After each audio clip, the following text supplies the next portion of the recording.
Chiang Kai-shek, From Revolutionary Leader to Father of Modern Taiwan. Part 1. Early Life and Family Background. Chiang Kai-shek, who would go on to play a central role in the dramatic transformations of modern China, was born on October 31, 1887, in the picturesque town of Zhikou in Zhejiang Province. Situated on the eastern coast of China, Zhikou was a serene yet modest settlement, surrounded by lush landscapes and nestled not far from the bustling port city of Ningbo. Just across the Hangzhou Bay lay Shanghai, which, even at the time of Chiang's birth, was emerging as a cosmopolitan hub, a focal point for trade and cultural exchanges with the Western world. This geographical proximity to one of China's most dynamic regions foreshadowed the global forces that would later converge on Chiang's life and shape his legacy. Born into a family of modest means but significant ambition, Chiang was named Chiang Cheng at birth. The name Kai-shek, by which he is most widely known, was derived from a pseudonym he adopted in adulthood. His family was not part of China's elite scholarly or aristocratic circles, but they were part of a burgeoning merchant class. His father, Zheng Zhaokong, had built a respectable livelihood through commerce. Initially specializing in the lucrative trade of salt, a vital and heavily regulated commodity in China, Zhaokong diversified his business ventures over time. He extended his commercial interests to include other essential goods, such as rice, wine, and vegetables, catering to the growing demands of a changing economy. While Zhaokong's entrepreneurial spirit provided the family with a measure of stability, they were far from wealthy. The Chiang household lived a life of relative comfort, but was not insulated from the struggles of rural China. Their economic position, while enviable to some, remained precarious. Zhaokong's business successes relied on maintaining favorable conditions, and any disruption could easily jeopardize the family's livelihood. Chiang's mother, Wang Caiyu, was a deeply religious and traditional woman. Her Confucian values and unwavering discipline left a profound mark on her children, especially Chiang. She upheld the Confucian ideals of filial piety, personal integrity, and loyalty, principles that would later influence Chiang's political rhetoric and personal philosophy. Wang Caiyu's influence extended beyond moral instruction. She provided emotional stability and served as the moral anchor of the family, particularly after the premature death of her husband. Chiang was one of 4 children born to Zhaokong and Caiyu. He had 2 elder siblings and 1 younger sibling, and he was the 3rd child in the family. Growing up as part of a household that valued traditional Chinese values, Chiang witnessed the challenges of rural life, but also experienced the aspirations of a family striving for social mobility. His parents had high hopes for their children, and the values they instilled emphasized hard work, self-discipline, and perseverance. The world into which Chiang Kai-shek was born was one of seismic change. China, in the late 19th century, was a country grappling with internal strife and external pressures. Just a few decades before Chiang's birth, China had endured the humiliating defeat of the First Opium War, 1839–1842, against Britain, which forced the Qing dynasty to open its ports to foreign trade and cede the territory of Hong Kong. This event marked the beginning of what many Chinese refer to as the Century of Humiliation, a period during which the nation was repeatedly subjugated to foreign exploitation and intervention. The Treaty of Nanking, which ended the First Opium War, signaled a stark shift in China's relationship with the outside world. It dismantled the country's long-standing isolationist policies and exposed its vulnerabilities to Western powers. The subsequent decades brought more wars, unequal treaties, and the penetration of Western ideas into China's deeply rooted Confucian culture. By the time of Chiang's birth, China was in a state of flux, with the Qing dynasty clinging to power even as its legitimacy was increasingly challenged by internal rebellions and external aggressions. Chiang's childhood coincided with a time of particularly intense ideological conflict within China. The nation was torn between 2 opposing visions of its future. One that sought to preserve the traditional imperial system under the Qing dynasty, and another that aimed to overthrow the monarchy and establish a republic. While traditionalists valued the stability and continuity offered by the Confucian-based imperial system, reformers argued for modernization, inspired by Western political philosophies and technological advancements. These tensions would dominate China's political landscape during Chiang's formative years and shape his lifelong quest for national unity and strength. The regional context of East Asia further underscored the urgency of reform and modernization. Neighboring Japan had undergone a dramatic transformation following the Meiji Restoration of 1868, adopting Western-style governance, industrialization, and military modernization. By the 1880s, Japan had emerged as a formidable power in the region, showcasing the potential benefits of modernization. In stark contrast, China lagged behind, struggling to reconcile its traditional Confucian ideals with the demands of an increasingly interconnected world. Chiang's personal life was profoundly affected by the challenges of this era. When he was just 8 years old, his father Zhao Kong passed away unexpectedly. The loss of the family patriarch plunged the household into economic uncertainty. Although Zhao Kong's business ventures had provided a modest degree of stability during his lifetime, his death left the family vulnerable. Wang Caiyu, though resilient, struggled to maintain the family's financial standing. The death of his father marked a turning point in young Chiang's life, thrusting him into a world of hardship and forcing him to mature quickly. In later years, Chiang would reflect on his childhood with a sense of both nostalgia and regret. He often described himself as virtually orphaned following his father's death, emphasizing the emotional and financial toll it took on his family. Despite his mother's efforts to hold the family together, Chiang's early years were marked by hardship and uncertainty. These formative experiences instilled in him a deep determination to rise above his circumstances and achieve greatness, a resolve that would define his approach to both personal and national challenges in the decades to come. Part 2. A Nation in Turmoil. The political and social landscape of China in the late 19th century. Chiang Kai-shek's birth in 1887 occurred against a backdrop of tremendous upheaval in China. By the late 19th century, the nation's centuries-old imperial system, governed by the Qing dynasty since 1644, was in decline. Once a dominant global power, China had become increasingly vulnerable to both internal unrest and external interference. This era, often referred to as the Century of Humiliation, was defined by the erosion of Chinese sovereignty and the catastrophic consequences of foreign domination. The roots of this decline can be traced back to the mid-19th century, when the First Opium War, 1839–1842, exposed the Qing dynasty's inability to defend its territory against Western powers. Britain, seeking to expand its lucrative opium trade in the region, had launched a military campaign to force China to open its ports.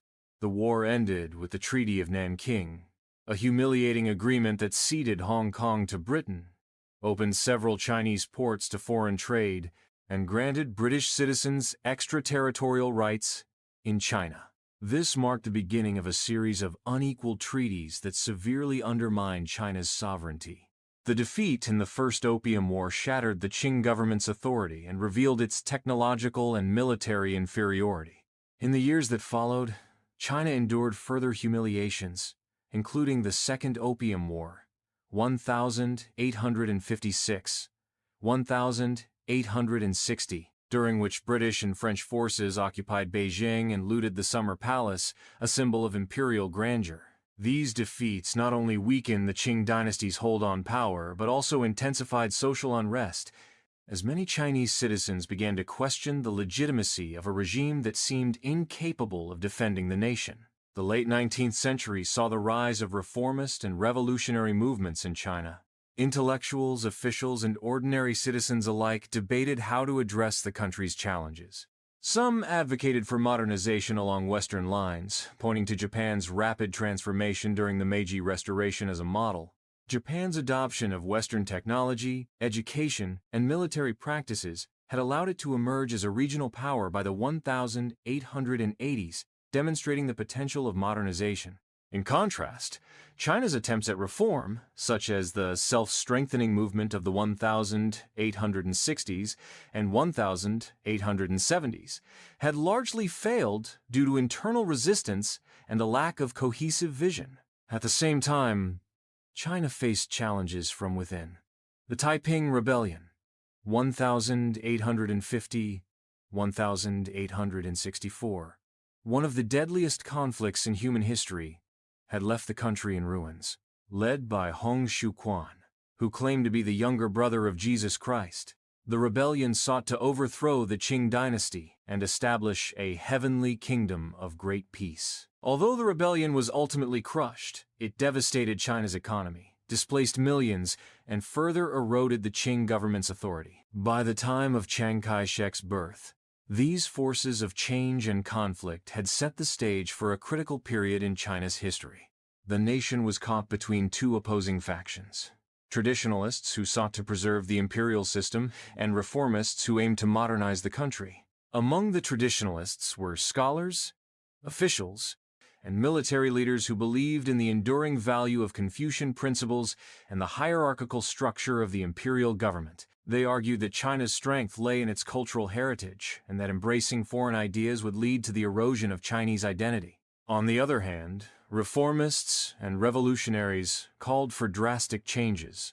Figures like Kang Yu-wei and Liang Qichao advocated for constitutional monarchy and political reforms that would modernize China's institutions while preserving its cultural essence.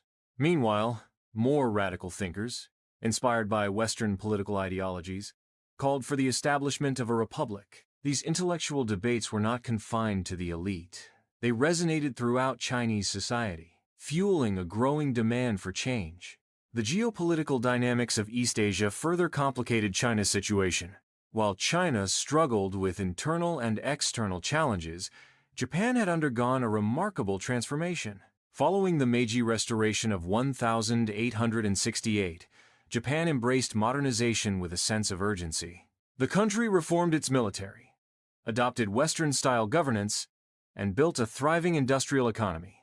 By the 1880s, Japan had not only caught up with the West, but also begun to assert itself as a regional power. Japan's rise was exemplified by its victory in the First Sino-Japanese War, 1894–1895, a conflict that highlighted China's continued weakness.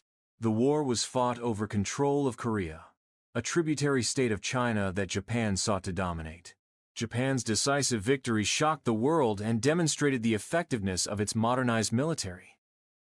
For China, the defeat was yet another blow to its prestige and sovereignty. The Treaty of Shimonoseki, which ended the war, forced China to cede Taiwan and the Liaodong Peninsula to Japan, pay a large indemnity, and grant additional concessions to foreign powers. This period of decline and humiliation profoundly influenced the generation into which Chiang Kai-shek was born. The political and social landscape of late 19th century China was defined by a sense of urgency and crisis. Reformist ideas began to take root in intellectual circles, and secret societies, such as the Tongmenghui United League, emerged, dedicated to overthrowing the Qing dynasty and establishing a republic. For young Chiang, this environment of turmoil and transformation would shape his worldview and ambitions. The competing visions of China's future preservation of tradition versus modernization, imperial rule versus republicanism would become central to his political career. As he grew older, Chiang would align himself with the reformist and revolutionary currents sweeping through the nation, eventually positioning himself as a key figure in the struggle to define China's destiny. Part 3. Childhood Struggles and the Death of a Father. Chiang Kai-shek's childhood was defined by significant personal challenges that would shape his character and outlook on life. Born into a family that, while not wealthy, enjoyed a degree of prosperity through trade, Chiang's early years were relatively stable. However, this stability was short-lived, as a series of events disrupted his life and forced him to mature far earlier than most children of his age. Chiang's father, Chiang Zhaokong, was an industrious merchant whose entrepreneurial spirit had helped the family achieve a modest level of comfort. Zhao Kong had initially built his fortune in the salt trade, an industry tightly regulated by the government but essential to daily life in China. Salt was a commodity of immense value, and Zhao Kong's success in this field was a testament to his business acumen. Over time, he expanded his ventures, trading in rice wine, vegetables, and other agricultural goods. While the family's economic position was not precarious, it was also not immune to the uncertainties of rural commerce. Chiang's mother, Wang Caiyu, was the emotional cornerstone of the family. She was a deeply religious and traditional woman whose life revolved around Confucian principles. Her unwavering adherence to the ideals of filial piety, integrity, and loyalty had a lasting influence on her children. To her, the family's strength lay in its unity and adherence to moral values, and she worked tirelessly to instill these principles in her son. Despite the relative comfort provided by Zhao Kong's business, the family's fortunes were far from secure. The unpredictable nature of commerce in rural China, combined with the broader instability of the Qing dynasty, meant that even the most enterprising families faced economic uncertainties. Nevertheless, Zhao Kong's determination and hard work ensured that his children, including Chiang, were raised with opportunities that were unavailable to many others in their community. Tragedy struck the Chiang family when Chiang Kai-shek was just 8 years old. In 1895, his father passed away suddenly, leaving the family in a state of turmoil. For a household that had relied heavily on the patriarch's business acumen and income, the loss was devastating. The family's livelihood, which had been carefully built over years of hard work, was now in jeopardy. The death of Zhao Kong left a void that was impossible to fill, both emotionally and financially. Chiang's mother, Wang Caiyu, now found herself the head of the household, a daunting role for a woman in late 19th century China. The patriarchal structure of Chinese society often left widows with limited means of supporting their families, and Wang's situation was no exception. Although she was deeply resourceful and resilient, the family standard of living declined significantly after Zhao Kong's death. For young Chiang, the death of his father was a formative experience. In later years, he would often describe himself as virtually orphaned during this period, despite his mother's presence and efforts to provide for the family. His use of this term reflected not only the economic hardships that followed his father's death, but also the emotional impact of losing a parent at such a tender age. The challenges faced by the Chiang family forced Chiang to grow up quickly. Without the financial security provided by his father's business, the family struggled to make ends meet. Wang Caiyu, though devoted to her children, could not shield them entirely from the difficulties of their new circumstances. Chiang's early exposure to hardship instilled in him a deep sense of responsibility and a determination to overcome adversity. While the family's financial struggles were acute, they were compounded by the broader social and political upheaval of the time. The late Qing dynasty was a period of significant unrest in China, and the impact of these national challenges was felt even in small towns like Shiku. For a young boy like Chiang, these external pressures added to the sense of instability and uncertainty that defined his early years. Despite these hardships, Chiang's mother remained a source of strength and inspiration. She was deeply committed to her son's education and moral development, often encouraging him to pursue excellence despite the family's reduced circumstances. Wang's unwavering dedication to her children's well-being became a guiding force in Chiang's life, and he often credited her with instilling in him the values that would later define his political and personal philosophy. Chiang's experiences during this period of his life left an indelible mark on his character. The loss of his father and the subsequent struggles of his family taught him the importance of resilience and self-reliance.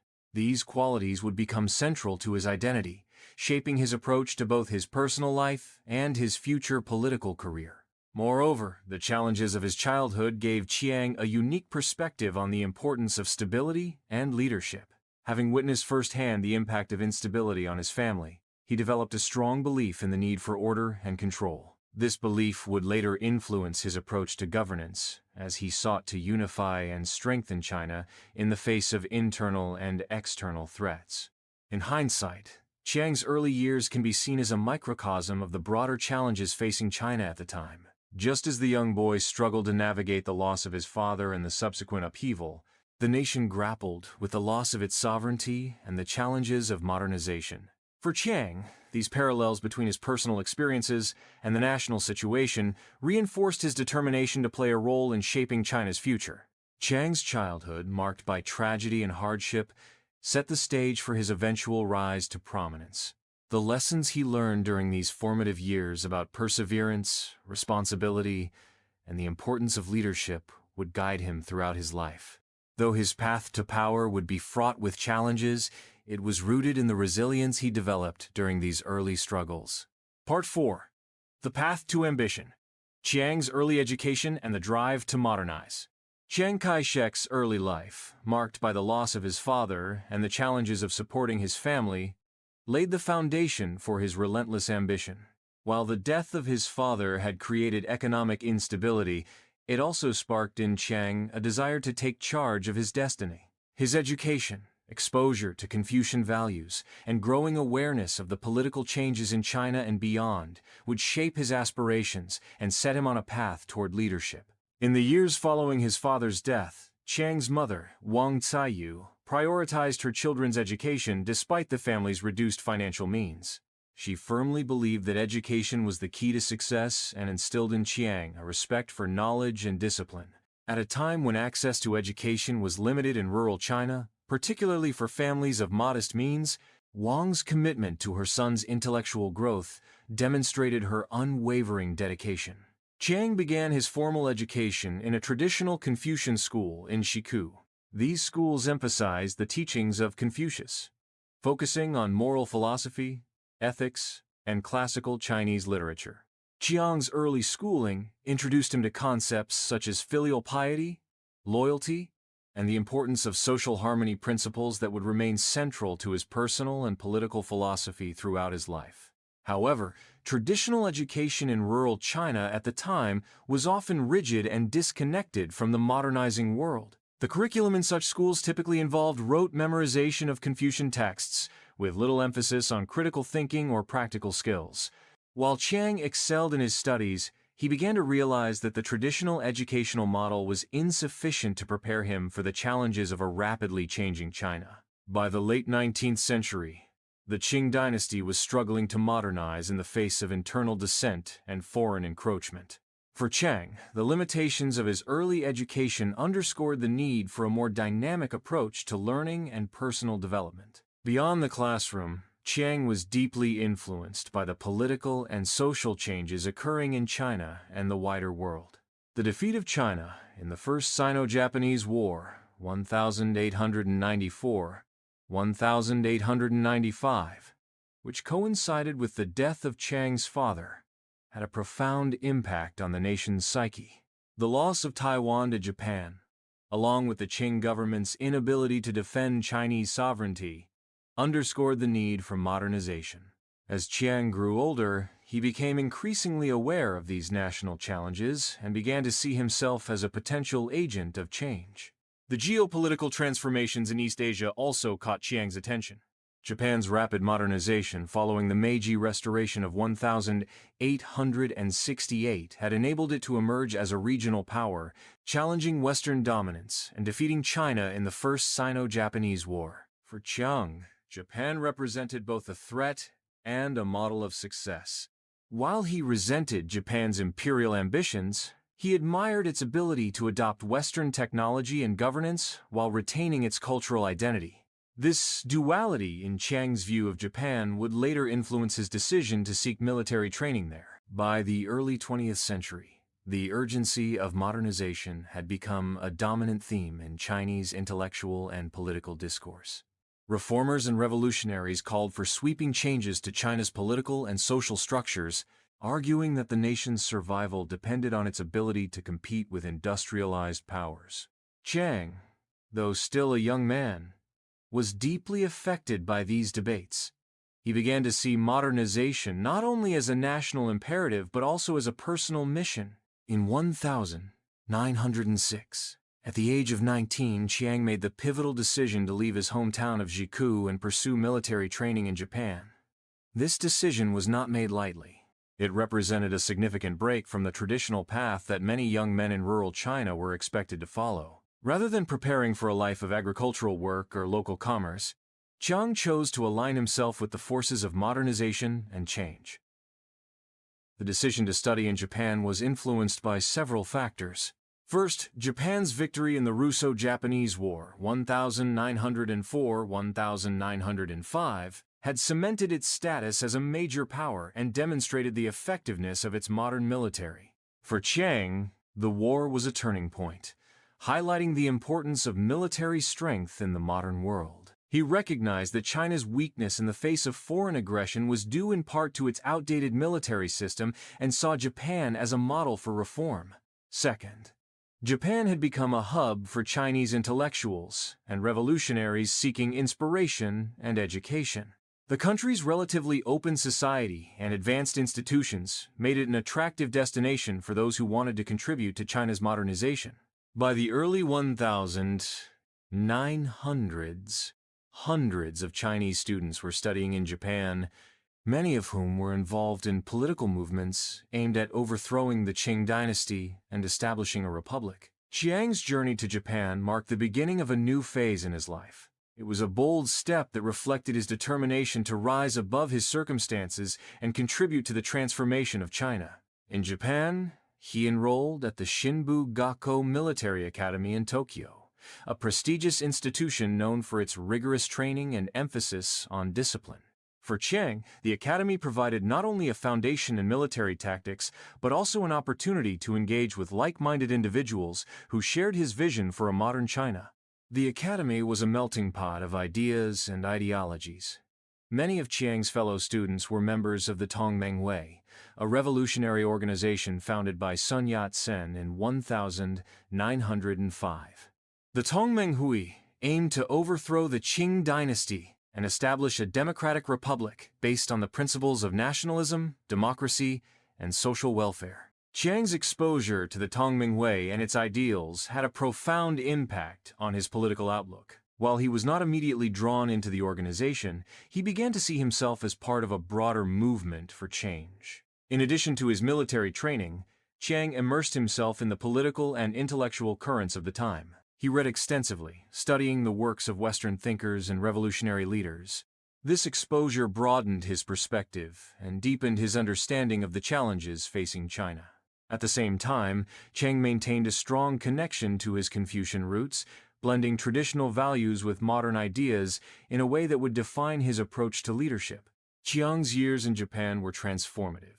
They provided him with the skills, knowledge, and connections that would later serve as the foundation for his rise to power. More importantly, they solidified his commitment to the cause of national rejuvenation. For Chiang, the pursuit of modernization was not just a political goal, but a deeply personal mission, a way to honor his family's legacy, overcome the challenges of his childhood, and contribute to the revival of China as a strong and unified nation.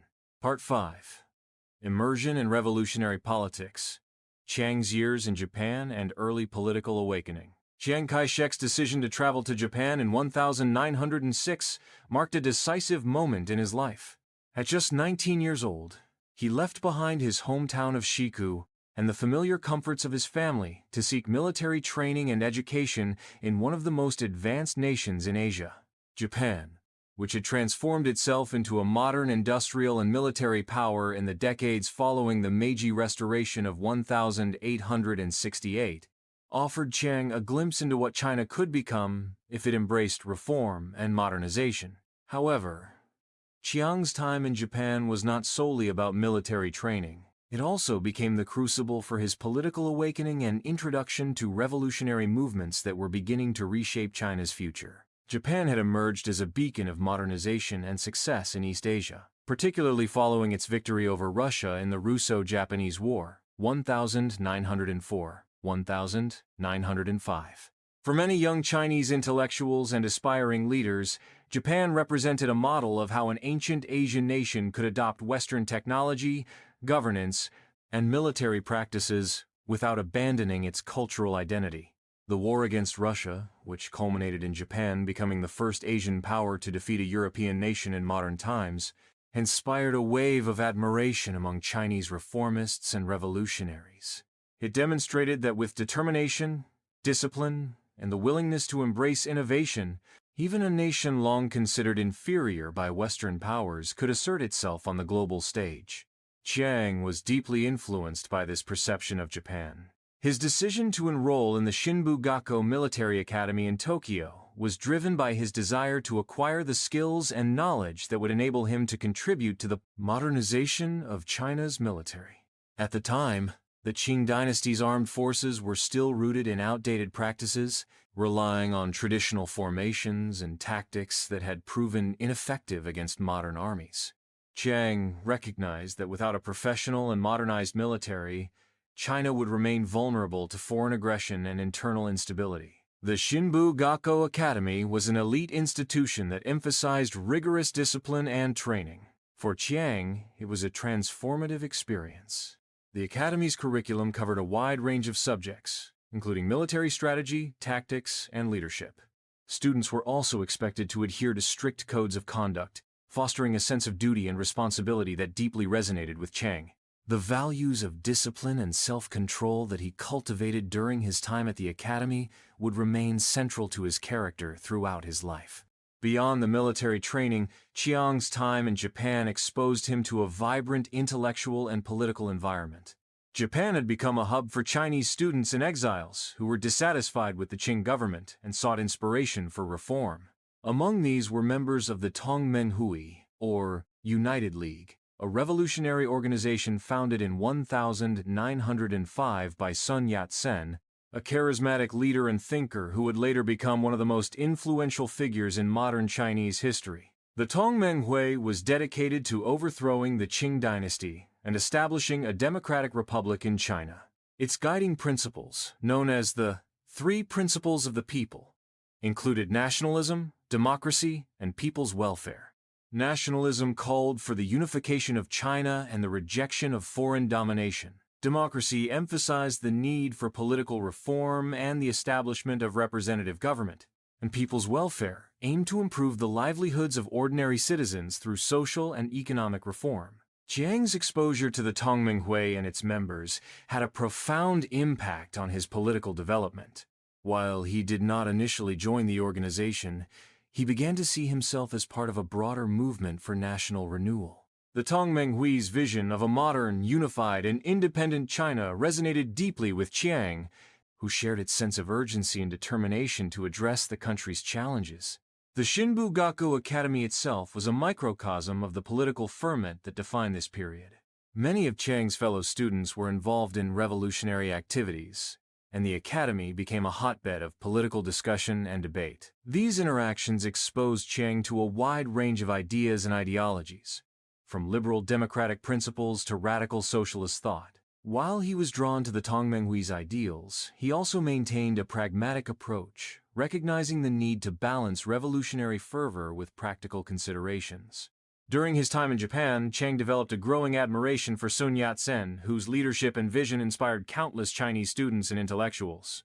Sun's tireless efforts to rally support for the revolutionary cause, both within China and among the Chinese diaspora, were widely admired. Sun's emphasis on unifying China and modernizing its institutions aligned closely with Chiang's own aspirations. Over time, Chiang would become one of Sun's most loyal followers and a key figure in the realization of his vision. Chiang's immersion in revolutionary politics was not without its risks. The Qing government closely monitored Chinese students in Japan, viewing them as potential threats to the regime. Revolutionary activities were often conducted in secret, and those involved faced the constant danger of arrest or deportation. Despite these challenges, Chiang remained committed to his goals, driven by a sense of purpose and a desire to contribute to China's transformation. Chiang's years in Japan also deepened his understanding of the challenges facing China. He observed firsthand how Japan had successfully implemented reforms in areas such as education, industry, and governance. This experience reinforced his belief that China needed to adopt similar measures to overcome its stagnation and vulnerability. However, Chiang was also keenly aware of the differences between the two nations. While Japan had a centralized government and a relatively homogeneous population, China was vast, diverse, and fragmented. Chiang understood that the task of modernizing China would require not only technical expertise, but also strong leadership and a clear vision. By the time Chiang completed his training at the Shinbu Gakko Academy, he was no longer just a young man seeking personal advancement. He had become part of a larger movement for national renewal, deeply influenced by the revolutionary ideals of the Tongmenghui and the example set by Japan's modernization. While Chiang's path to leadership was still uncertain, The experiences and connections he gained in Japan laid the groundwork for his future role as a central figure in China's struggle for unity and modernization. Chiang's years in Japan were a period of transformation and growth. They marked the beginning of his transition from a determined young man seeking to overcome personal hardship to a revolutionary leader committed to the cause of national rejuvenation. The skills, knowledge, and ideals he acquired during this time would serve him well in the turbulent years to come, as he navigated the challenges of war, revolution, and leadership in a rapidly changing China. Part 6. Early revolutionary activities and the call to action. By the time Chiang Kai-shek completed his military training in Japan, he had evolved from a young man seeking direction into a determined individual with a clear mission to contribute to the modernization and revival of China. His experiences in Japan, including exposure to revolutionary movements and political debates, had solidified his belief that the Qing dynasty's rule was unsustainable. Returning to China in the mid-1900s, Chiang found himself in a nation on the brink of transformation.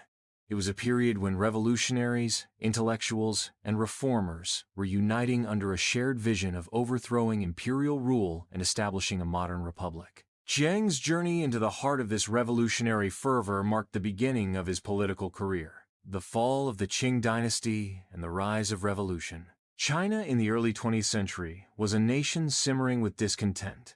The Qing dynasty, which had ruled since 1644, was in a state of rapid decline. Decades of internal rebellion, such as the Taiping Rebellion and the Boxer Rebellion, had weakened its grip on power. Furthermore, foreign interventions had left China humiliated and fractured, with foreign concessions established in major cities, such as Shanghai and Tianjin, effectively placing large swathes of the country under the control of Western powers. The inability of the Qing government to modernize its military, economy, and governance further eroded its legitimacy. The revolutionaries, led by figures like Sun Yat-sen, saw these failings as an opportunity to rally the Chinese people around the idea of national renewal. The Tongmenghui, founded in 1905, became a focal point for these efforts, with its slogan of expelling the Manchus, restoring Chinese rule, and establishing a republic. This vision struck a chord with educated young people like Chiang, who were eager to see China rise from its state of humiliation and reclaim its position as a strong and unified nation. Chiang's return to China and early involvement. Chiang returned to China in 1911, a pivotal year in the nation's history. That autumn, the Wuchang Uprising broke out in central China, marking the beginning of the Xinhai Revolution. The revolution quickly spread across the country, as provinces declared their independence from Qing rule. In a matter of weeks, the 2-0-year-old imperial system began to crumble, culminating in the abdication of the last emperor, Puyi, in early 1912. The Republic of China was officially established on January 1, 1912, with Sun Yat-sen serving as its provisional president. For Chiang, the outbreak of the revolution presented an opportunity to act. Though he was not yet a prominent figure, his military training and connections to revolutionary circles made him a valuable asset to the movement. He returned to his home province of Zhejiang, where he began organizing support for the revolutionaries. Chiang's role during this period was largely as a liaison and organizer, working behind the scenes to mobilize resources and recruit supporters for the cause. One of Chiang's key contributions during this time was his ability to bridge the gap between traditional Chinese values and the modern revolutionary ideals espoused by Sun Yat-sen and the Tongmenghui. Having grown up in a Confucian household, Chiang understood the importance of cultural continuity and moral authority in winning over the Chinese people. At the same time, his exposure to modern military and political ideas in Japan gave him a forward-looking perspective that aligned with the goals of the revolution. This duality made Chiang an effective advocate for the revolutionary cause, able to appeal to both traditionalists and reformists.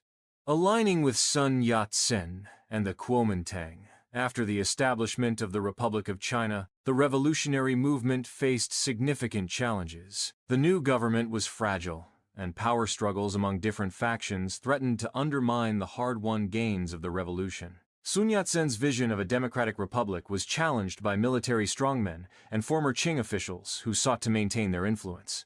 Among these was Yuan Shikai, a powerful general who became president of the republic in 1912, but soon began consolidating power and undermining the democratic principles espoused by Sun and his allies. In response to these challenges, Sun Yat-sen reorganized the Tongmenghui into a new political party, the Kuomintang, KMT, or Nationalist Party. In 1912, the Kuomintang sought to unify the various revolutionary factions and establish a stable foundation for the republic. Chiang Kai-shek quickly aligned himself with the Kuomintang, seeing it as the best vehicle for achieving the goals of national unity and modernization. His loyalty to Sun Yat-sen and the party would remain steadfast throughout his career. Chiang's early involvement in the Kuomintang was characterized by his willingness to take on challenging and sometimes dangerous assignments. He acted as a liaison between the party's leadership and regional revolutionary groups, traveling frequently between Shanghai, Beijing, and other major cities. These efforts helped him build a network of contacts and allies that would prove invaluable in the years to come. The Second Revolution and the challenges of Republican politics. The optimism that accompanied the founding of the Republic of China was short-lived. By 1913, the country was once again mired in political turmoil. Yuan Shikai, who had consolidated power as president, began dismantling the democratic institutions of the republic and declared himself emperor in 1915. This move sparked widespread outrage and resistance, leading to what became known as the Second Revolution. The Kuomintang, led by Sun Yat-sen, refused to recognize Yuan's authority and organized an armed uprising against his regime. Chiang Kai-shek played a minor but active role in this conflict, working to coordinate revolutionary forces and secure support for the Kuomintang. However, the Second Revolution ultimately failed, and Yuan's government remained in power until his death in 1916. Despite the setback, Chiang's involvement in the revolutionary movement during this period deepened his commitment to the cause of national renewal. He became increasingly convinced that China's problems could only be solved through strong leadership and decisive action. This belief would shape his approach to politics and governance in the years to come. Chiang's rising profile. By the late 1910s, Chiang Kai-shek's reputation as a disciplined and capable organizer had begun to grow. His loyalty to Sun Yat-sen and the Kuomintang, combined with his military training and revolutionary credentials, positioned him as a rising figure within the movement. While he was not yet a central player, his role in the party's activities and his ability to navigate the complex political landscape of the time made him a trusted lieutenant to Sun Yat-sen. Chiang's growing prominence also brought him into contact with other key figures in the revolutionary movement, including intellectuals, military leaders, and reformers who shared his vision for a modern and unified China.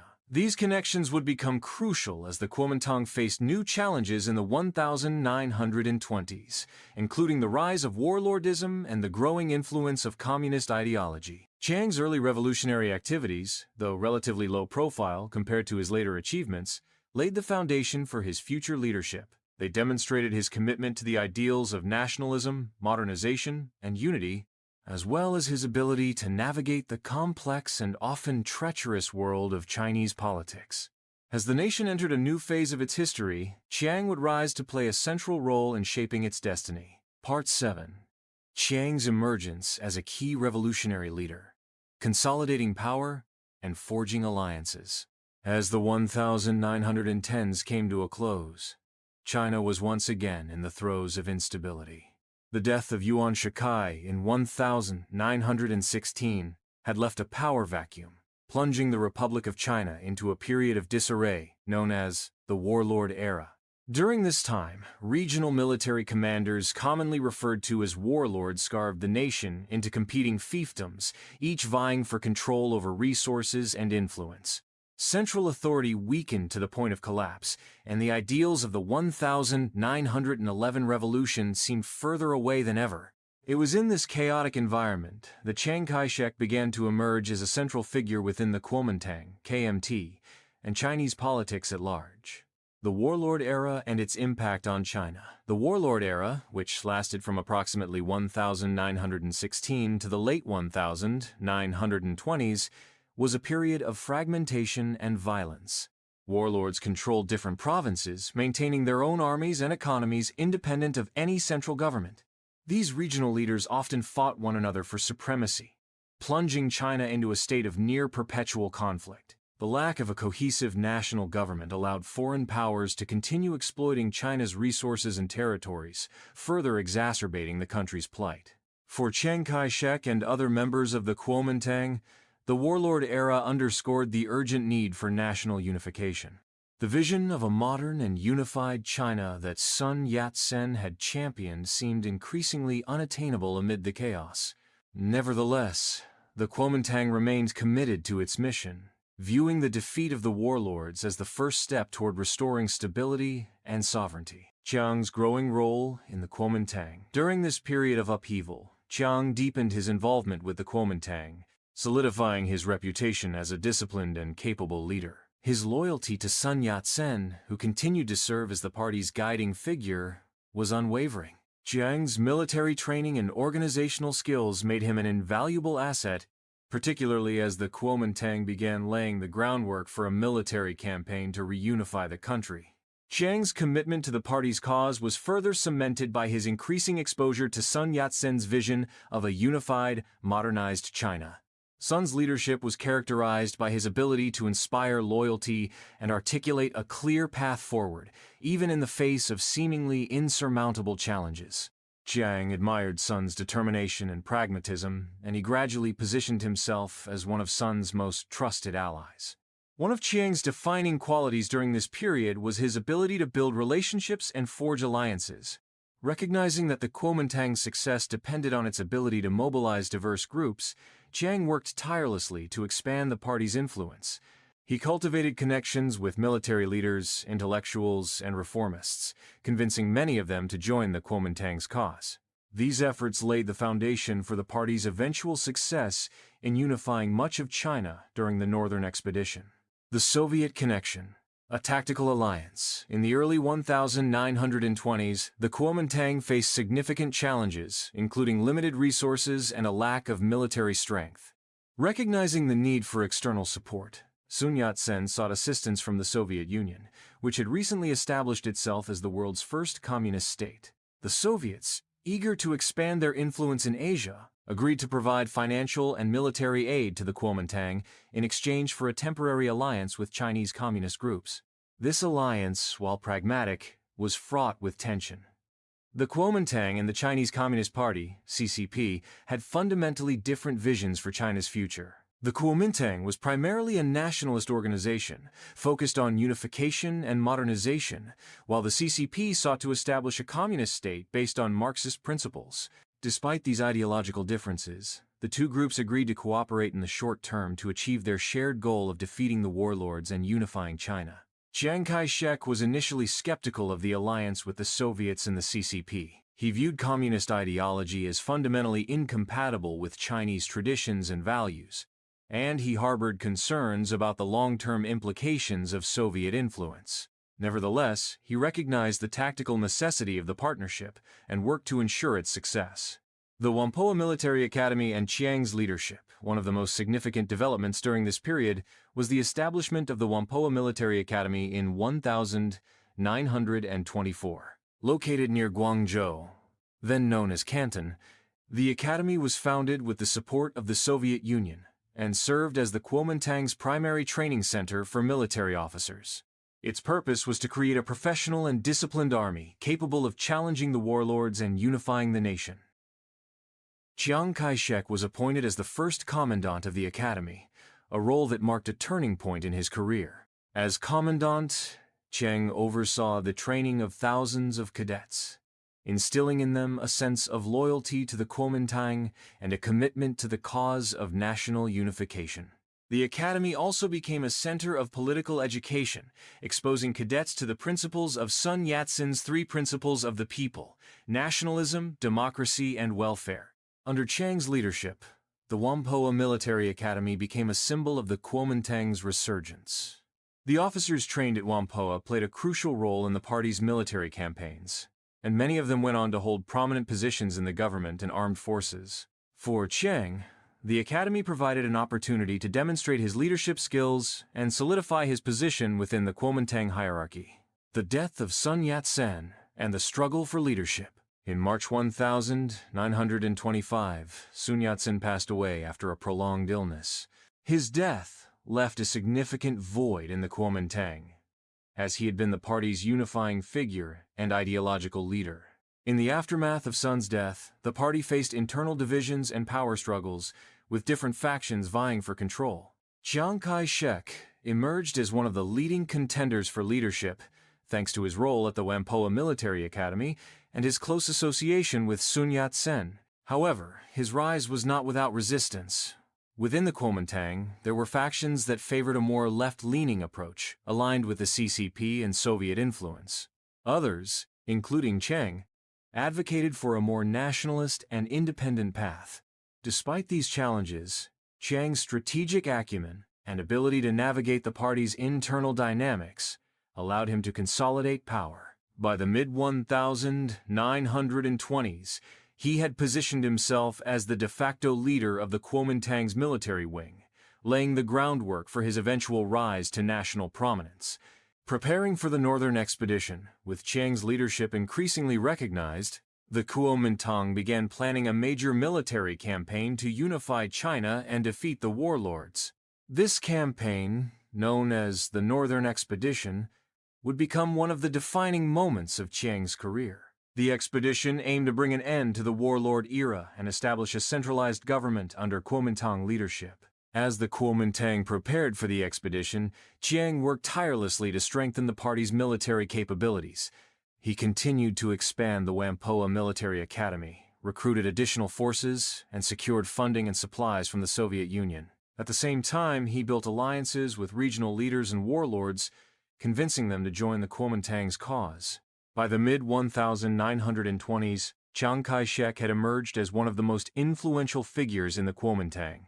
His leadership, discipline, and strategic vision had positioned him as a central player in the party's efforts to unify China.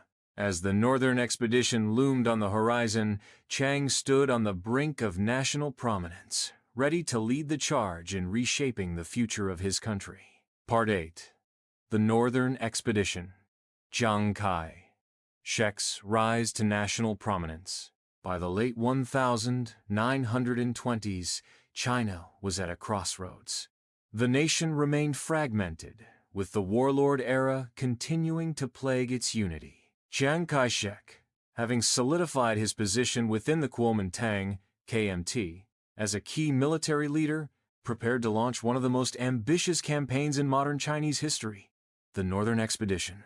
This military campaign, which aimed to defeat the warlords and unify China under the KMT's leadership, would elevate Chiang to national prominence and mark a turning point in his political and military career.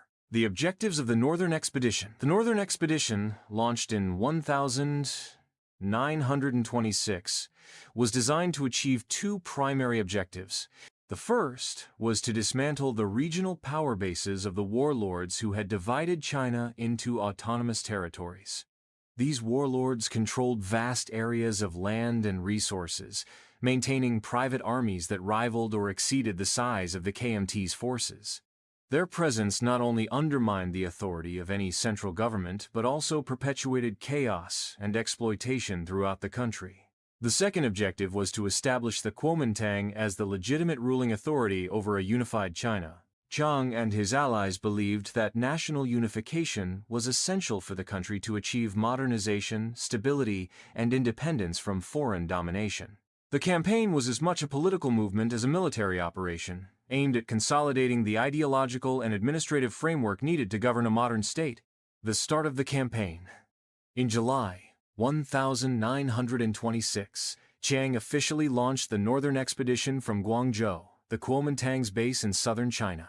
At the outset, Chiang commanded an army of approximately 100 soldiers, a formidable force, but small relative to the size and population of China. The campaign's success would depend on a combination of military strategy, political negotiation, and the ability to inspire loyalty among the Chinese populace. The early stages of the Northern Expedition were marked by swift victories. Chiang's forces moved northward, targeting key warlord-controlled territories in Hunan, Jiangxi, and Fujian provinces. These regions were strategically important as they provided access to vital resources, transportation networks, and population centers.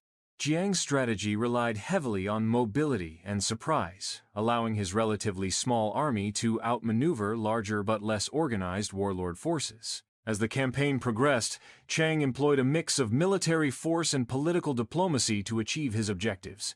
He negotiated alliances with some warlords, offering them positions within the Kuomintang's administration in exchange for their cooperation. This approach allowed Chiang to expand his army and consolidate control over captured territories without excessive bloodshed. The role of ideology and propaganda. The Northern Expedition was not solely a military endeavor. It was also a battle for the hearts and minds of the Chinese people. Chiang and the Kuomintang used propaganda to portray the campaign as a patriotic struggle to liberate China from the tyranny of the warlords and foreign imperialists.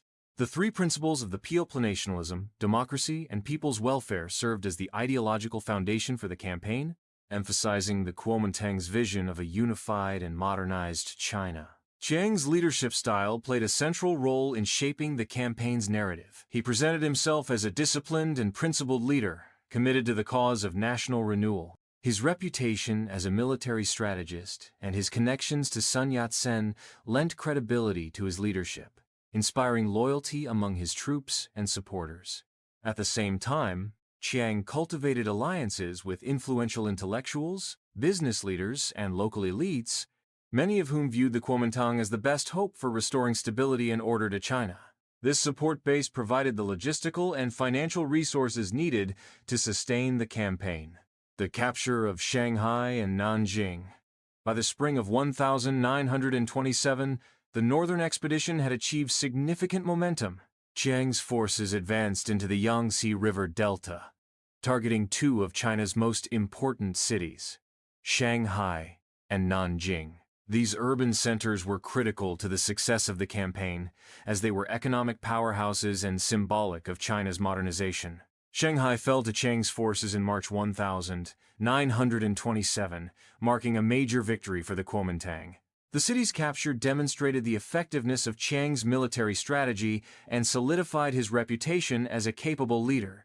However, it also brought new challenges.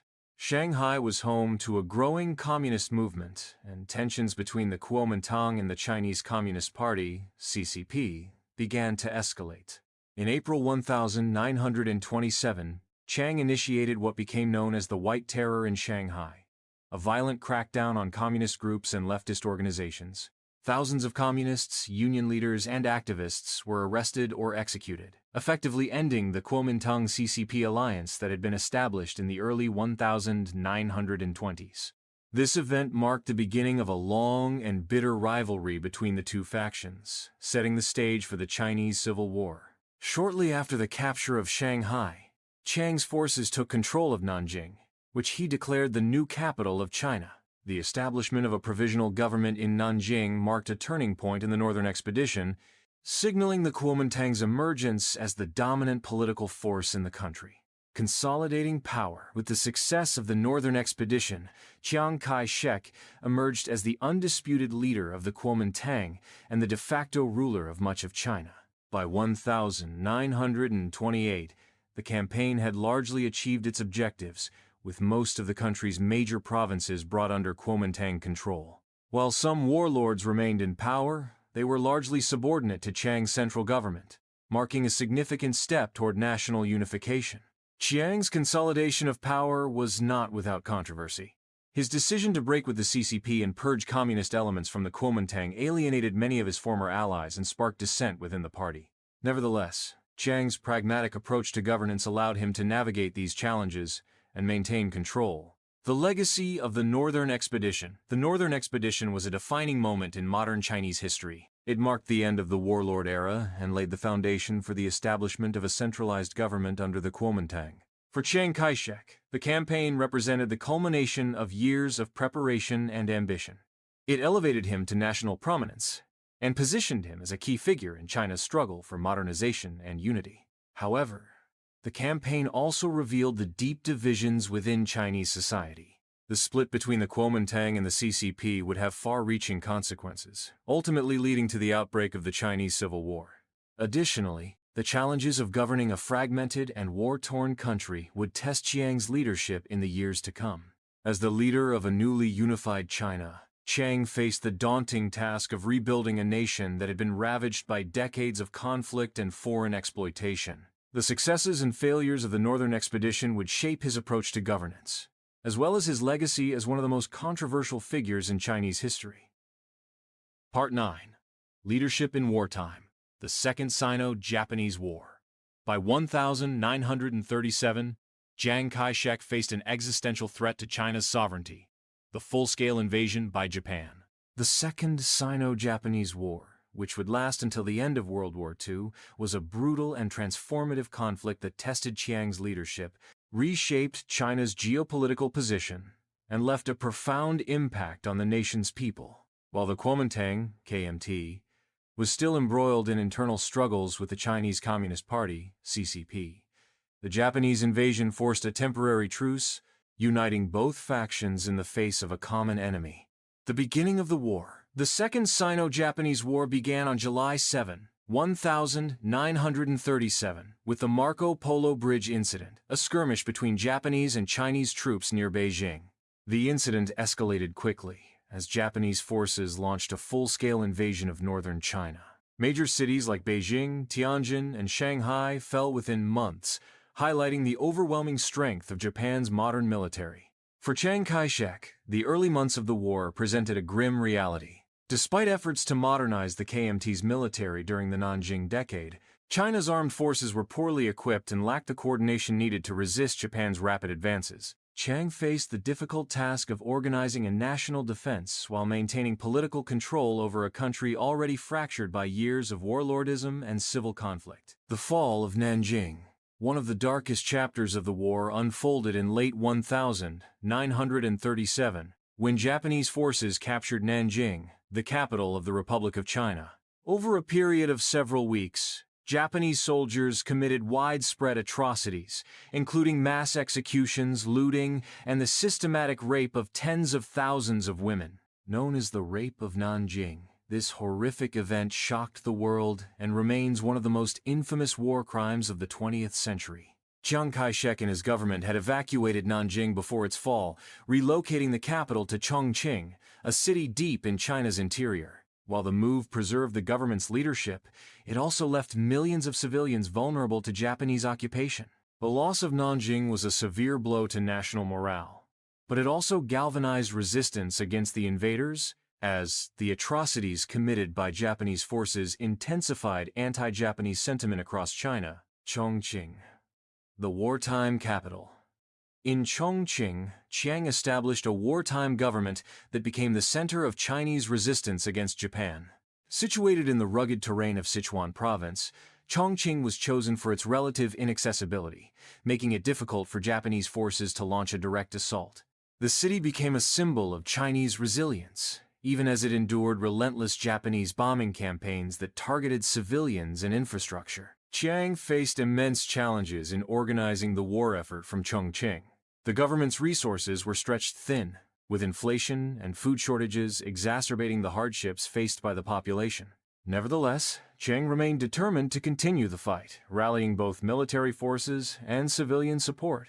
His speeches during this period often emphasized themes of national unity and perseverance, invoking traditional Chinese values to inspire loyalty and sacrifice. International support and the global stage. As the war progressed, Chiang sought support from foreign powers, recognizing that China could not defeat Japan alone. Early in the conflict, the Soviet Union provided military aid, including aircraft and advisors, as part of its efforts to counter Japanese expansion in East Asia. However, it was the entry of Western powers into World War II that fundamentally altered the course of the conflict. After the Japanese attack on Pearl Harbor in December 1941, the United States formally entered the war against Japan, transforming the Second Sino-Japanese War into a key theater of the broader conflict. Chiang worked closely with U.S. President Franklin D. Roosevelt and British Prime Minister Winston Churchill to secure Allied support for China's war effort. In 1943, Chiang attended the Cairo Conference, where he discussed post-war plans for Asia with Roosevelt and Churchill, solidifying his role as a leader on the global stage. The American support for China included the deployment of military advisors, led by General Joseph Stilwell, and the supply of weapons and financial aid. However, the relationship between Chiang and Stilwell was fraught with tension. Stilwell criticized the corruption and inefficiency within Chiang's government, while Chiang resented Stilwell's attempts to exert control over Chinese military operations. This strained relationship reflected broader challenges in aligning Chinese and Allied strategies during the war. Chiang's wartime leadership. Throughout the war, Chiang's leadership style was marked by both strengths and weaknesses. On the one hand, he demonstrated remarkable resilience and determination, refusing to capitulate to Japanese demands even in the face of overwhelming odds. His decision to relocate the capital to Chongqing and continue the fight from the interior showcased his strategic foresight and commitment to preserving Chinese sovereignty. On the other hand, Chiang's authoritarian tendencies and reliance on personal loyalty undermined the effectiveness of his government. Corruption within the KMT remained rampant, with officials often embezzling funds and resources intended for the war effort. This corruption eroded public trust in Chiang's leadership and fueled dissent, particularly in rural areas where the CCP was gaining support by organizing grassroots resistance against the Japanese. The human cost of war, the Second Sino-Japanese War, exacted a devastating toll on China. Between 15 and 20 million people are estimated to have died, including civilians and soldiers. Millions more were displaced, forced to flee their homes in search of safety from Japanese occupation and bombing campaigns. Entire regions were devastated, with cities reduced to rubble and agricultural production disrupted, leading to widespread famine. Despite these immense challenges, the war also fostered a sense of national identity and unity. The shared suffering of the Chinese people, combined with their collective resistance against Japan, helped to solidify a vision of China as a modern nation-state. For Chiang, the war represented both a test of his leadership and an opportunity to rally the country around a common cause. Part 10. The Post. War struggles and the resumption of civil war. With the conclusion of the Second Sino-Japanese War in 1945, Chiang Kai-shek found himself at a crossroads. The defeat of Japan marked a moment of triumph for China, and Chiang's leadership during the war elevated him to the status of a national and international figure. However, the end of the war did not bring peace or stability to the nation. Instead, the fragile alliance between the Kuomintang, KMT, and the Chinese Communist Party, CCP, collapsed, reigniting the Chinese Civil War with devastating consequences. The challenges of post-war reconstruction. The war against Japan had left China in ruins. Entire cities had been destroyed, millions of lives had been lost, and the economy was in shambles. Infrastructure such as railways, bridges, and factories had been systematically targeted by Japanese forces, leaving the country's industrial capacity crippled. Agricultural production had also been severely disrupted, leading to widespread famine in rural areas. Chiang Kai-shek's government, now headquartered in Nanjing, faced the monumental task of rebuilding the nation. Internationally, Chiang sought to position China as a major global power, leveraging his status as one of the Allied leaders during World War II. China was granted a permanent seat on the United Nations Security Council, a recognition of its importance in the post-war order. However, domestically, the KMT's governance was plagued by corruption, inefficiency, and internal divisions. The resources provided by foreign allies, particularly the United States, were often mismanaged or embezzled by officials within the KMT. This corruption eroded public trust in Chiang's leadership, particularly among the rural population, which bore the brunt of the economic hardships. The breakdown of the KMT-CCP alliance. The uneasy alliance between the KMT and the CCP, forged during the Second Sino-Japanese War, disintegrated almost immediately after Japan's surrender. the ideological and strategic differences between the two factions were irreconcilable. The KMT, under Chiang's leadership, sought to establish a centralized and modernized government based on nationalist principles, while the CCP, led by Mao Zedong, aimed to create a communist state rooted in Marxist ideology and grassroots support from peasants. Tensions escalated as both sides vied for control of territory and resources left behind by the retreating Japanese forces. Strategic regions, particularly Manchuria, became flashpoints of conflict. The CCP, with support from the Soviet Union, rapidly moved to occupy Manchuria and other key areas in northern China, while the KMT struggled to assert its authority. In an effort to prevent the outbreak of full-scale civil war, the United States dispatched General George Marshall to mediate between the KMT and the CCP. The Marshall Mission, which began in 1945, sought to broker a power-sharing agreement and establish a coalition government. However, the deep mistrust between the two sides made meaningful negotiations impossible. By 1946, open hostilities had resumed, marking the official restart of the Chinese Civil War. The military campaigns of the Civil War. The renewed Civil War was characterized by a series of large-scale military campaigns between the KMT's National Revolutionary Army and the CCP's People's Liberation Army, PLA. Initially, the KMT held significant advantages in terms of manpower, resources, and international support.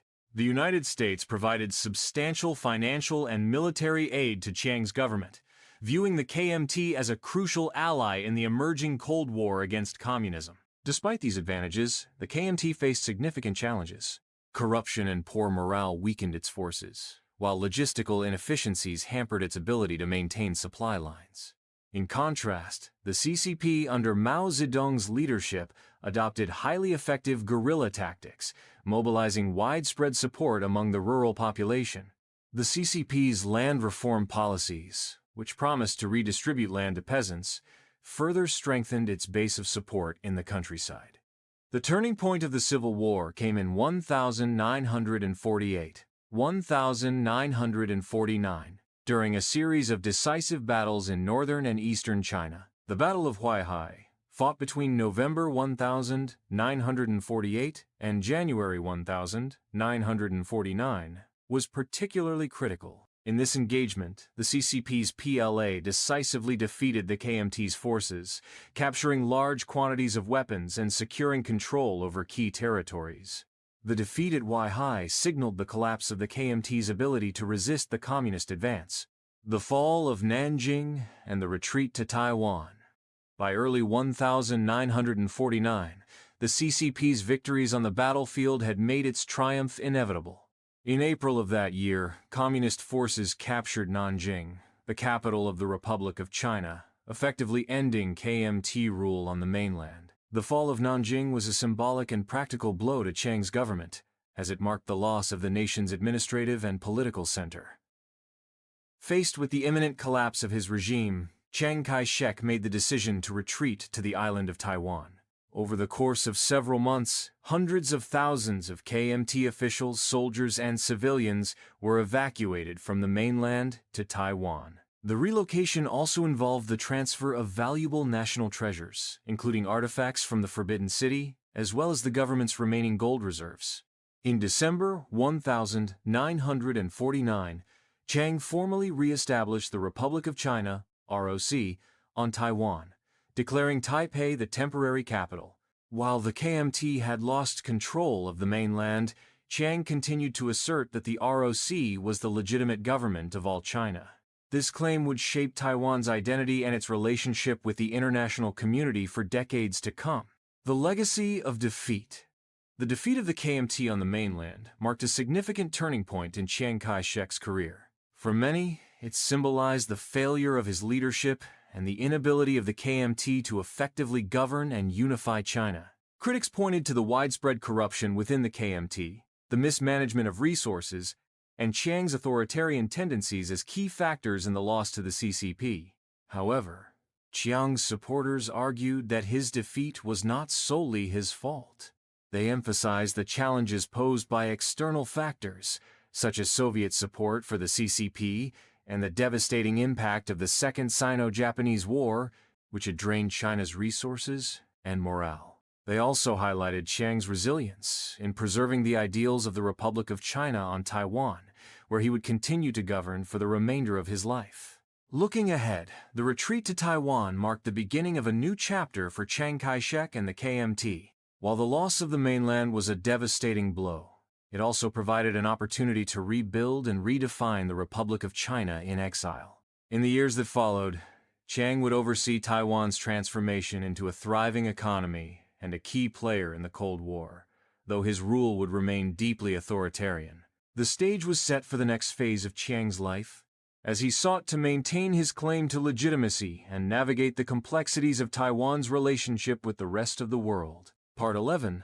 Rebuilding in Exile. Chiang Kai-shek's leadership in Taiwan. The retreat to Taiwan in 1949 marked a turning point for Chiang Kai-shek and the Kuomintang (KMT). Having lost control of mainland China to the Chinese Communist Party (CCP), Chiang was forced to re-establish the Republic of China (ROC) on the small island of Taiwan, located off the southeastern coast of the mainland. This move represented both a dramatic setback and an opportunity for reinvention. Over the next several decades, Chiang would transform Taiwan into a base of economic growth, strategic importance, and political resilience, though his rule was marked by authoritarianism and widespread repression.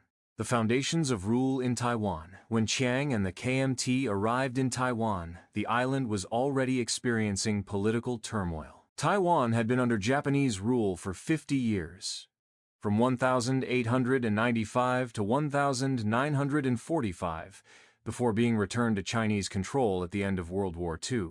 The transition from Japanese colonial administration to KMT rule was fraught with tensions.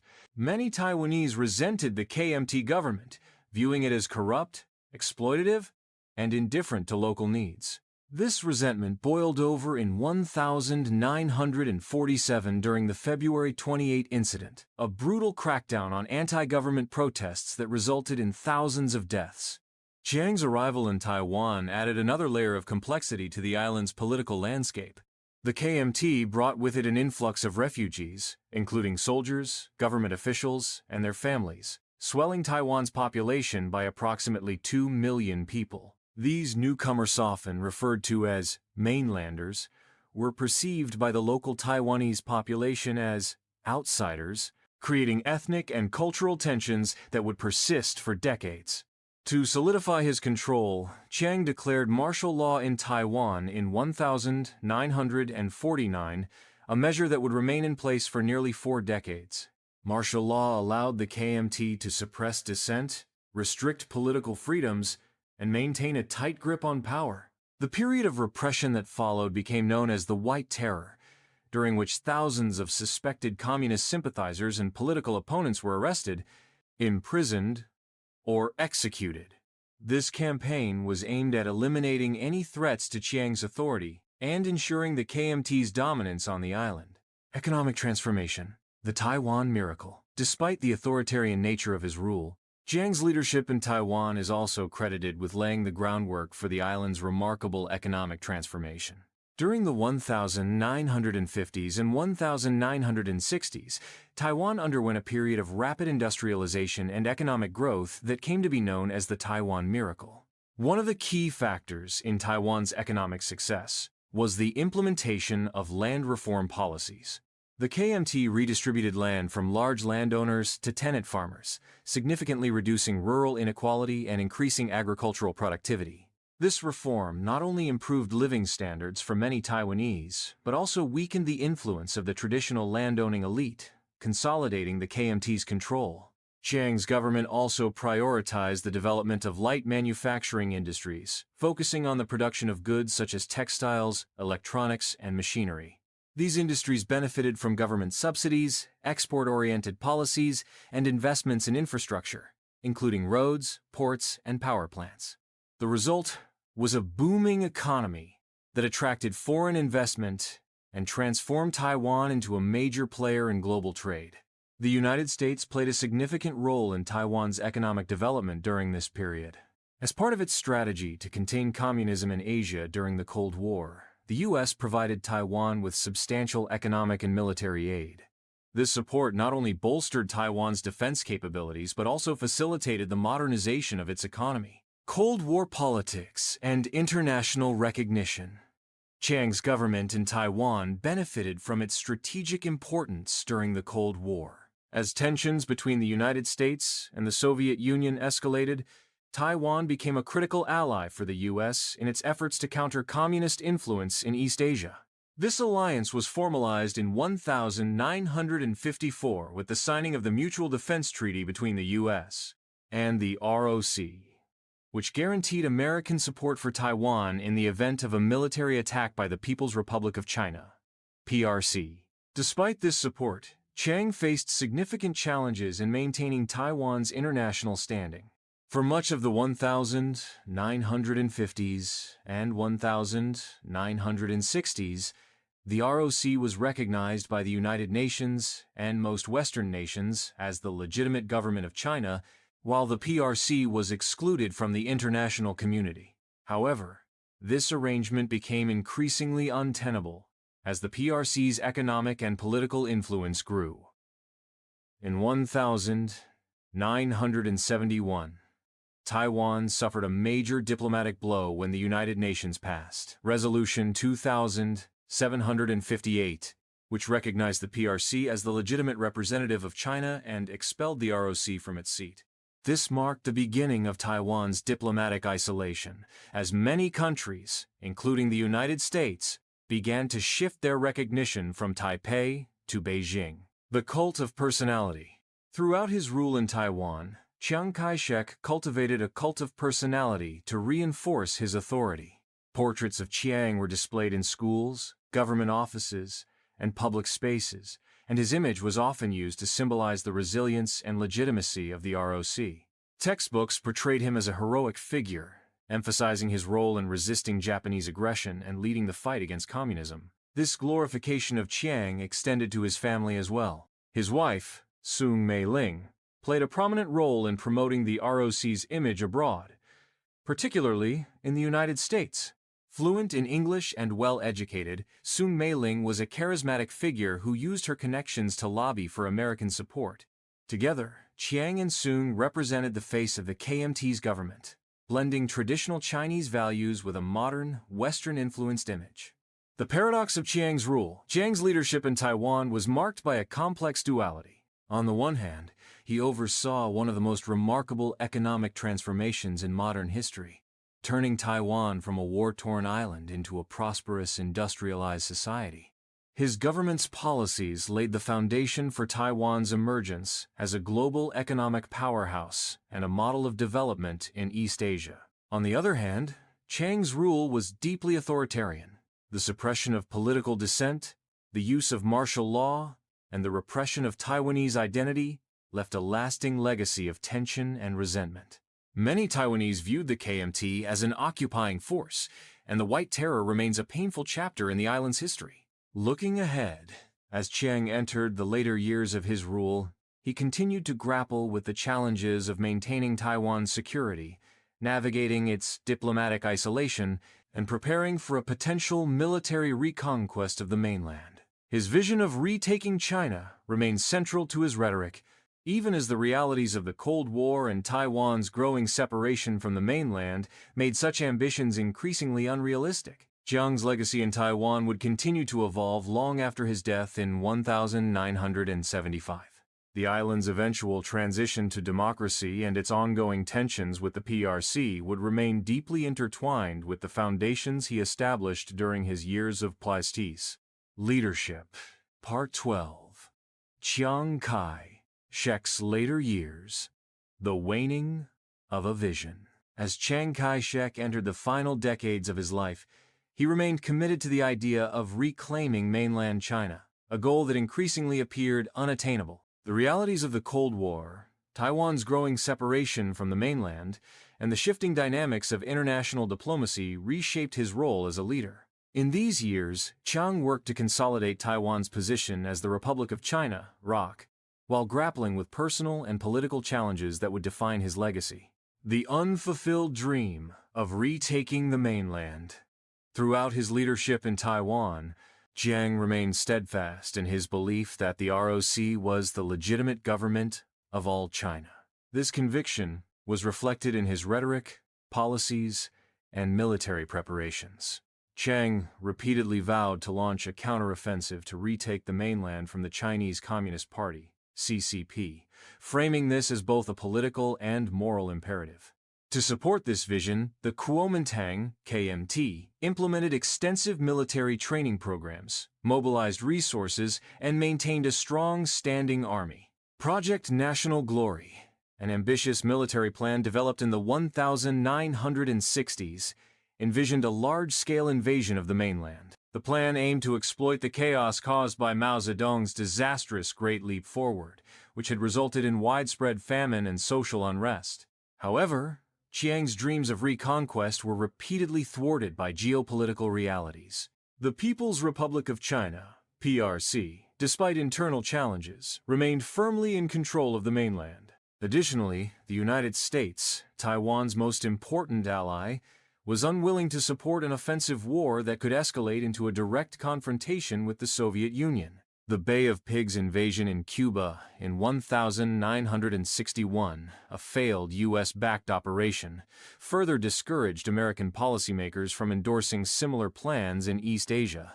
By the late 1960s, the idea of retaking the mainland had become increasingly symbolic, serving more as a rallying cry for Chiang's regime than a practical goal. For many in Taiwan, the focus shifted towards strengthening the island's economy and governance, rather than pursuing a military campaign that seemed doomed to fail. International isolation and the loss of UN recognition. One of the most significant challenges Chiang faced in his later years was Taiwan's growing diplomatic isolation.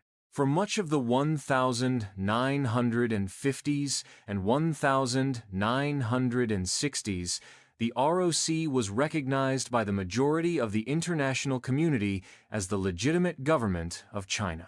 This status allowed Taiwan to hold China's seat in the United Nations and maintain formal relations with many countries. However, the geopolitical landscape began to shift in the 1960s as the People's Republic of China expanded its influence on the global stage. Countries in Africa, Asia, and Latin America, many of which were newly independent and aligned with the non-aligned movement, began to recognize the PRC instead of the ROC. The PRC's economic potential and its ability to position itself as a leader of the developing world made it an attractive partner for many nations. The turning point came in 1971 when the United Nations General Assembly passed Resolution 2758, recognizing the PRC as the only legitimate representative of China and expelling the ROC from the organization.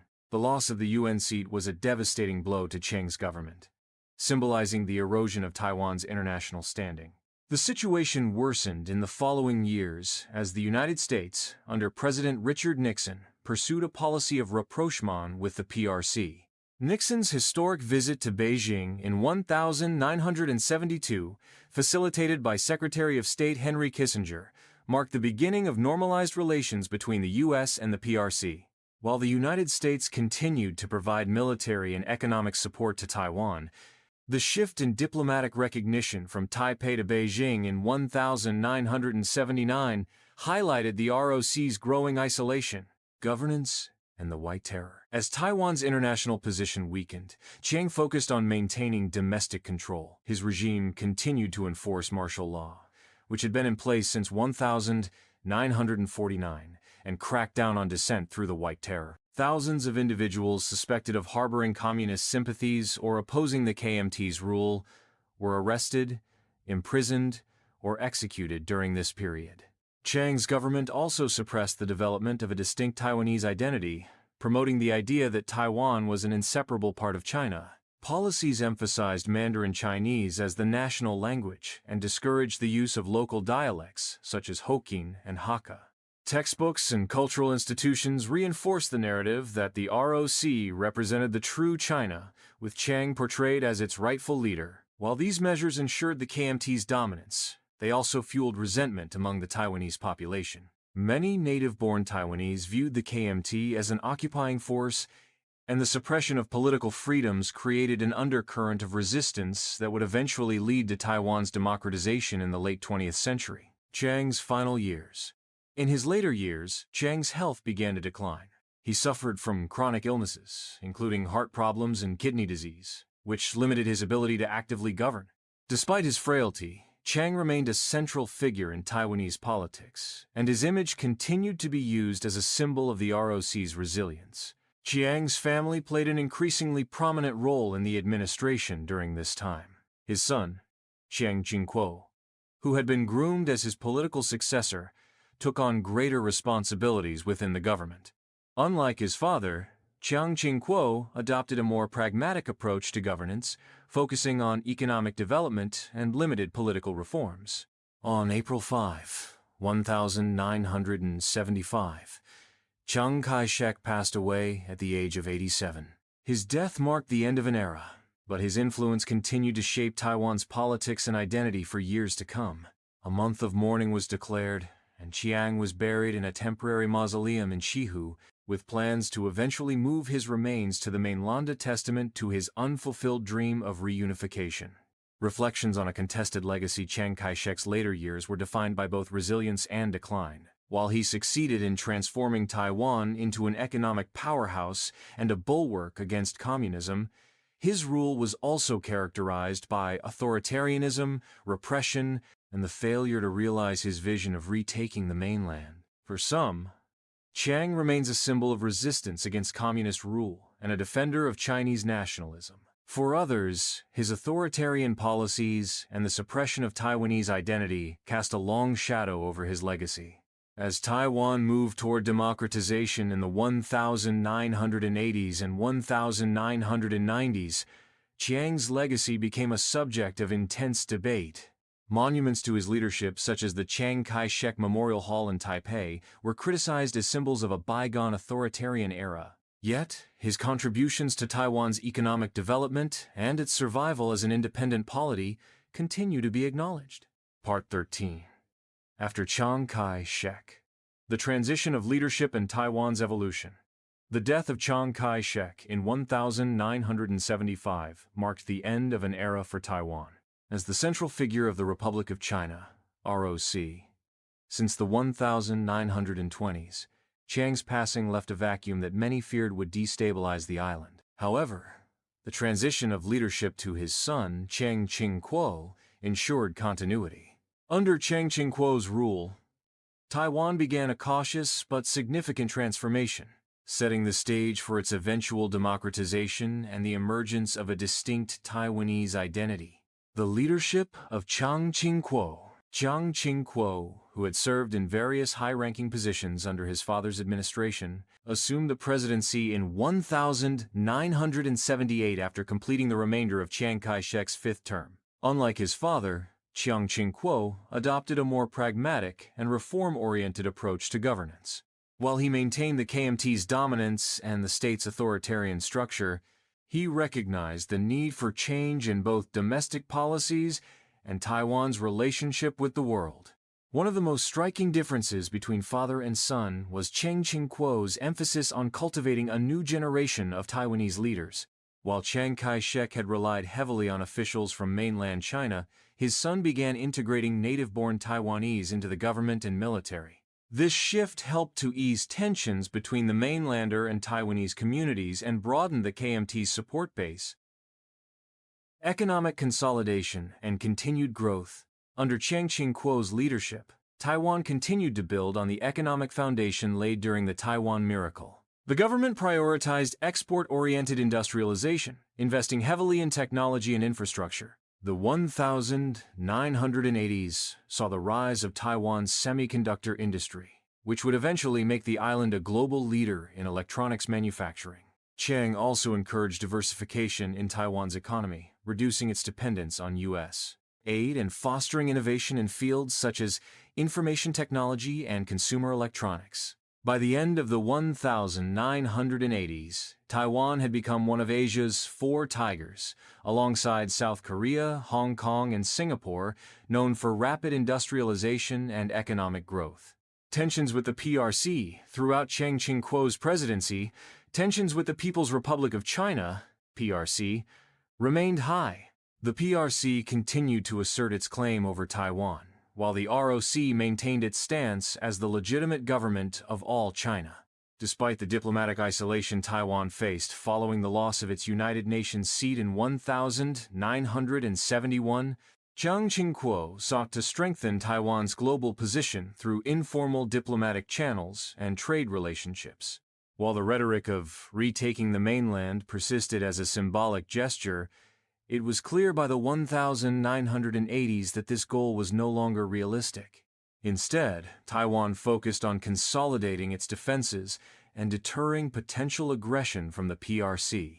The United States remained a critical ally, providing arms and maintaining security assurances through the Taiwan Relations Act of 1979, which replaced the Mutual Defense Treaty after the U.S. shifted its diplomatic recognition to Beijing. The beginnings of political liberalization. One of Chiang Ching-kuo's most significant legacies was his decision to initiate political reforms. While he initially maintained martial law and the KMT's monopoly on power, he gradually loosened restrictions on political expression and opposition movements.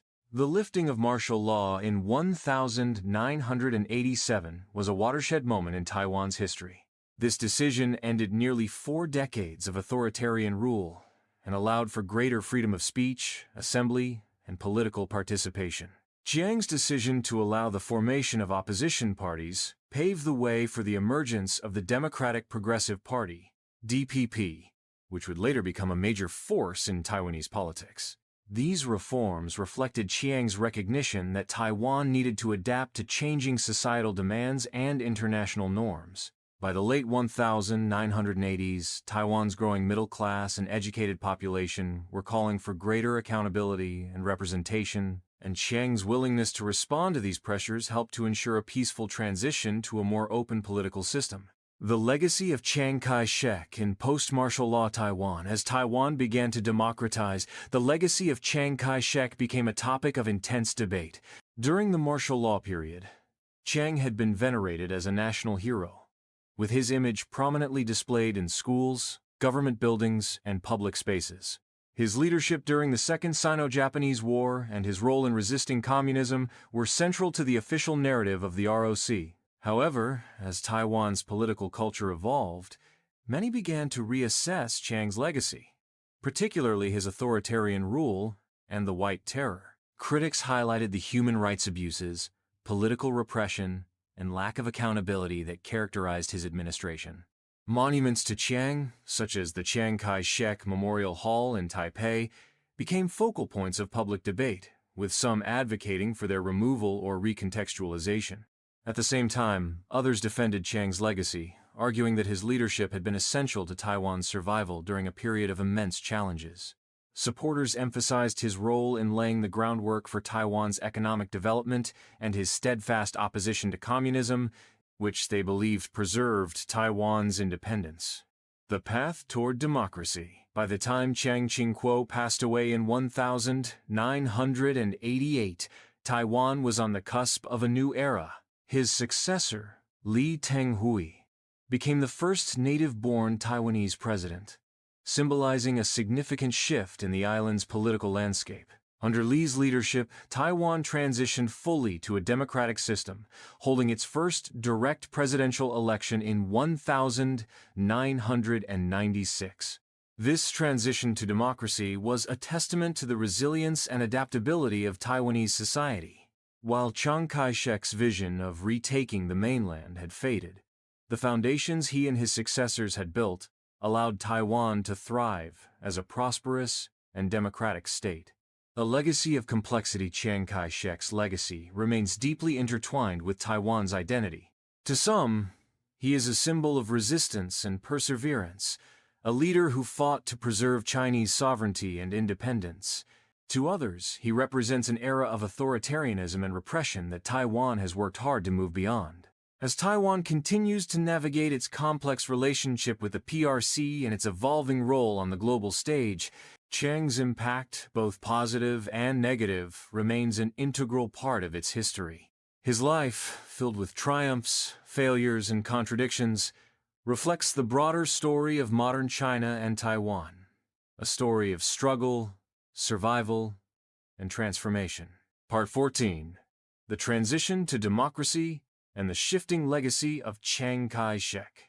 The years following the death of Chiang Ching-kuo in 1988 marked a transformative period for Taiwan.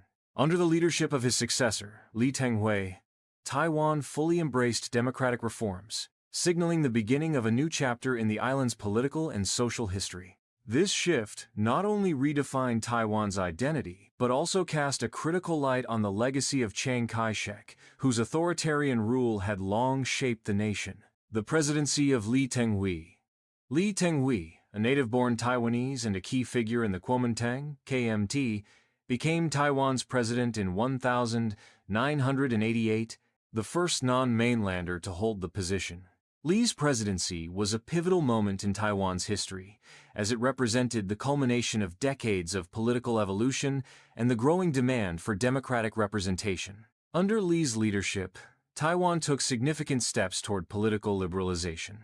In 1991, Lee formally ended the provisional constitution that had been in place since the KMT's retreat to Taiwan, effectively acknowledging that retaking the mainland was no longer a realistic goal. This move symbolized a shift in the ROC's priorities from reclaiming China to focusing on Taiwan's development and international standing. One of Lee's most significant achievements was overseeing Taiwan's first direct presidential election in 1996. The election was a landmark event, solidifying Taiwan's status as a democracy and demonstrating the growing political maturity of its citizens. Despite threats from the People's Republic of China, PRC, which conducted military exercises near Taiwan in an attempt to intimidate voters, the election proceeded peacefully, and Lee won with a clear majority. The changing narrative of Chiang Kai-shek. As Taiwan democratized, public discourse around Chiang Kai-shek's legacy became increasingly contentious. During the decades of KMT rule, Chiang had been celebrated as a national hero and the rightful leader of China. His image was omnipresent in public life, and his contributions to Taiwan's economic and military resilience were emphasized in school curricula and official narratives. However, the transition to democracy brought greater scrutiny of Chiang's authoritarian rule and the policies of the KMT during the martial law period. The White Terror, during which thousands of political dissidents were arrested, imprisoned, or executed, became a focal point of criticism. Survivors and their families began to demand accountability for the human rights abuses committed under Chiang's government.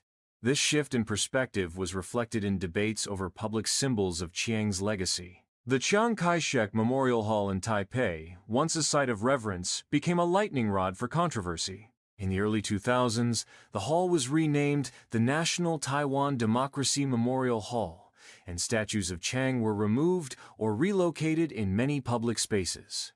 Some Taiwanese saw these actions as a necessary step toward reckoning with the past, while others viewed them as an attack on a historical figure who had ensured Taiwan's survival. The rise of Taiwanese identity. The democratization of Taiwan coincided with the rise of a distinct Taiwanese identity. For much of the KMT's rule, the government had promoted the idea that Taiwan was an inseparable part of China and that the ROC represented the legitimate Chinese government. However, as Taiwan's political and social landscape evolved, many citizens began to see themselves primarily as Taiwanese rather than Chinese.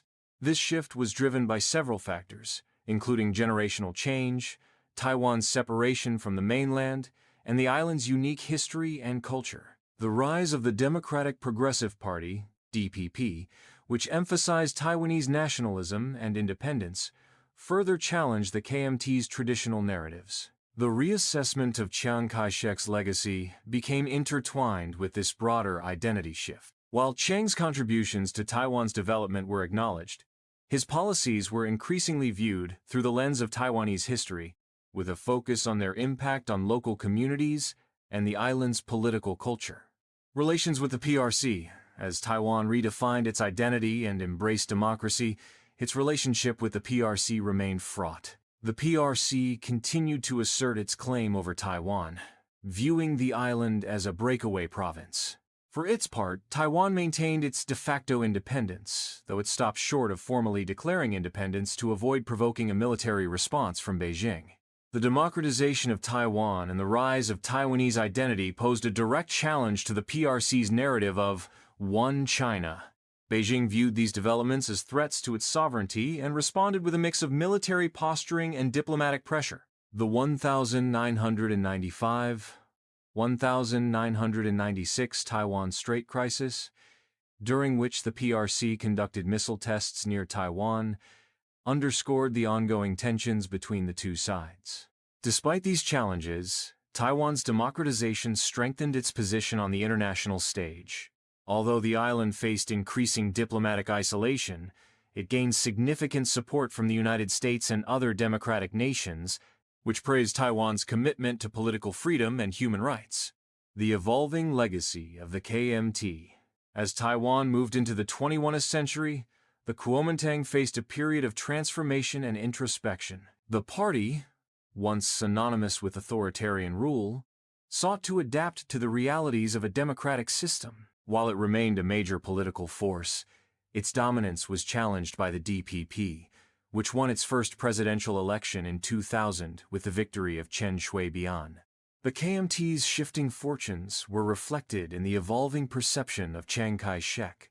While older generations continued to view him as a symbol of strength and resilience, younger Taiwanese were more likely to associate him with authoritarianism and repression. This generational divide highlighted the complexities of Chiang's legacy and the broader challenges faced by the KMT in reconciling its past with Taiwan's democratic future.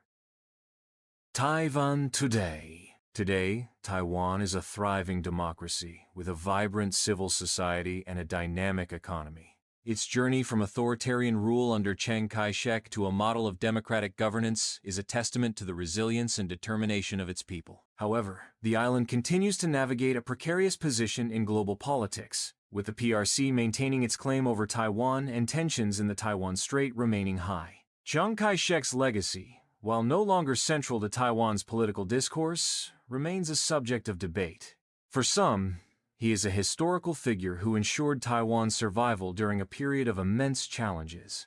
For others, he represents an era of repression that Taiwan has worked to move beyond.